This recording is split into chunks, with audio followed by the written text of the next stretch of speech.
Bien, au niveau du système d'authentification de Django, il y a une petite particularité qui, qui trompe beaucoup de personnes. Donc, on va clarifier ça dans cette vidéo.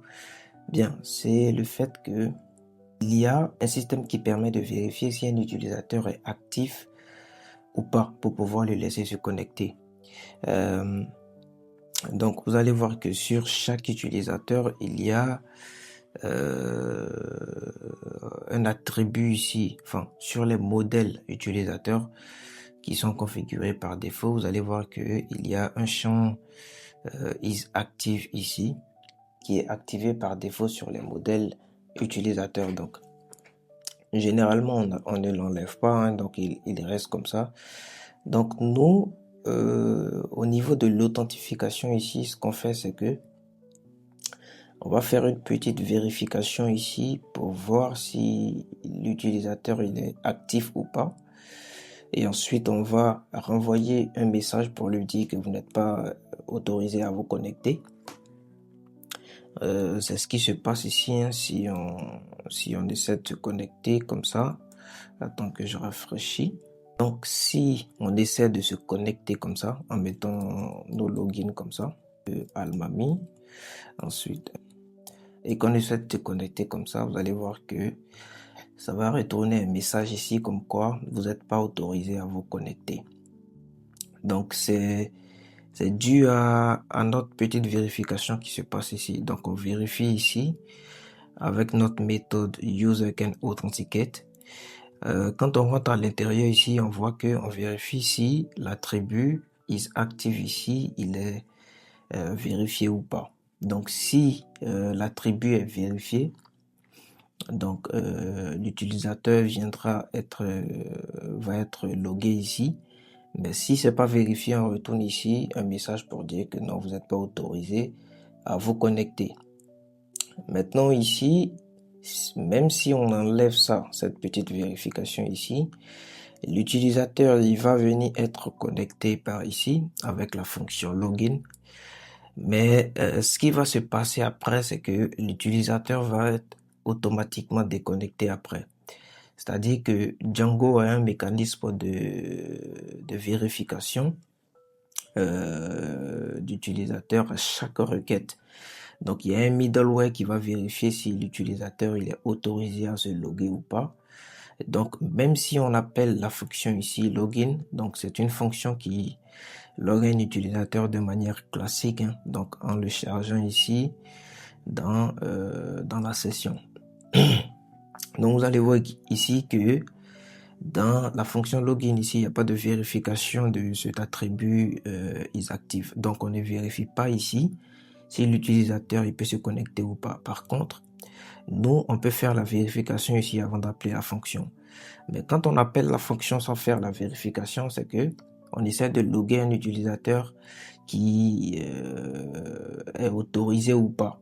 Donc Django derrière lui va faire des vérifications aux prochaines requêtes pour voir si l'utilisateur il est autorisé ou pas. Donc à ce moment-là, il va être automatiquement déconnecté.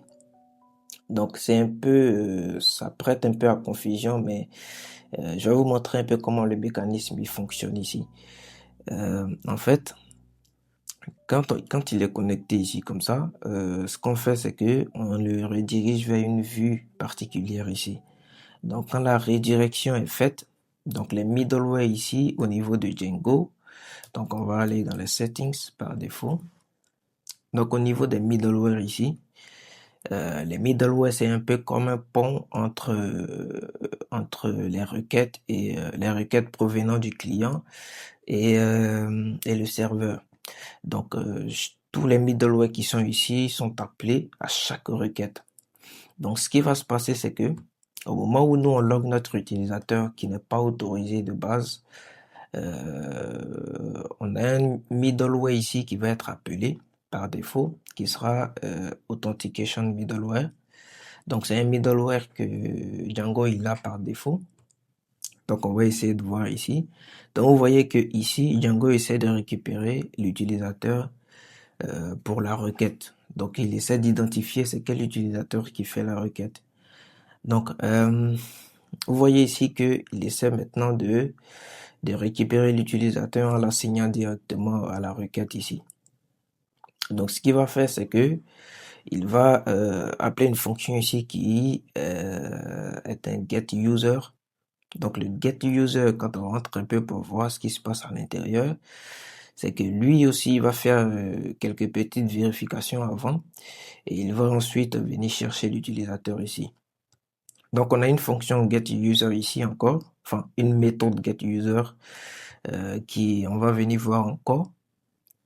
Donc, à l'intérieur de ce getUser ici, vous voyez que Django ici essaie de faire d'autres vérifications. Donc ici, il va chercher à aller chercher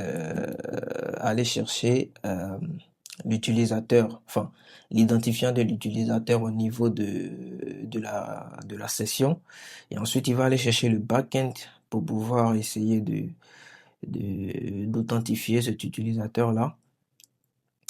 Et ensuite, à l'intérieur ici, ce qu'il va faire, c'est que il va utiliser le backend qu'il récupère pour pouvoir essayer de récupérer l'utilisateur ici encore.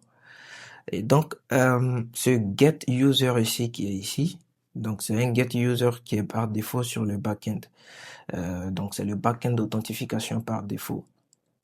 Donc, si on essaie de récupérer ce backend-là, on va essayer de revenir ici.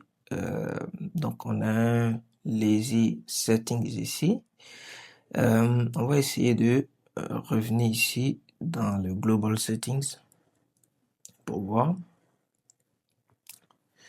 Donc ici, on se rend compte que le authentication backend ici, celui par défaut qui est set, c'est celui-là. Donc c'est celui-là que Django va récupérer par défaut pour essayer de récupérer l'utilisateur. Donc quand on rentre ici, on regarde, on voit que ici, notre méthode getUser, il est en dessous ici. Donc au niveau de la classe. Ensuite, ce qu'il fait à l'intérieur de cette méthode, c'est qu'il va faire, il va essayer de récupérer l'utilisateur ici, tout en vérifiant si l'utilisateur il est autorisé à être connecté ou pas. Donc si l'utilisateur n'est pas autorisé à se connecter ici, automatiquement Django va retourner un none pour dire que c'est quelqu'un qui n'a pas vérifié. Et ensuite, ça va déconnecter automatiquement l'utilisateur. Donc vous allez voir que ici, dans notre vue, on ne fait plus de vérification ici pour pouvoir loguer notre utilisateur. Mais vous allez voir que ici, Django va faire ce qu'on appelle, il va faire quelque chose de bizarre, vous allez voir. Donc on va essayer de se connecter encore. Donc ici, l'utilisateur, vous voyez qu'il n'est pas connecté de base, enfin, il n'est pas actif de base. Du coup, ce qu'on va essayer de faire ici, c'est que on va essayer de se login encore. Et quand on essaie maintenant de se login, vous voyez que automatiquement on est déconnecté. Donc il n'y a pas de message de retour, mais on est déconnecté comme ça automatiquement. Donc c'est un petit dispositif, enfin c'est un dispositif de sécurité mis en place par Django pour éviter que des utilisateurs non autorisés se connectent. Donc c'est comme ça en gros cette petite nuance qui je me rappelle bien, quelqu'un m'avait posé la question, mais c'est un peu comme ça que Django fait ce process-là.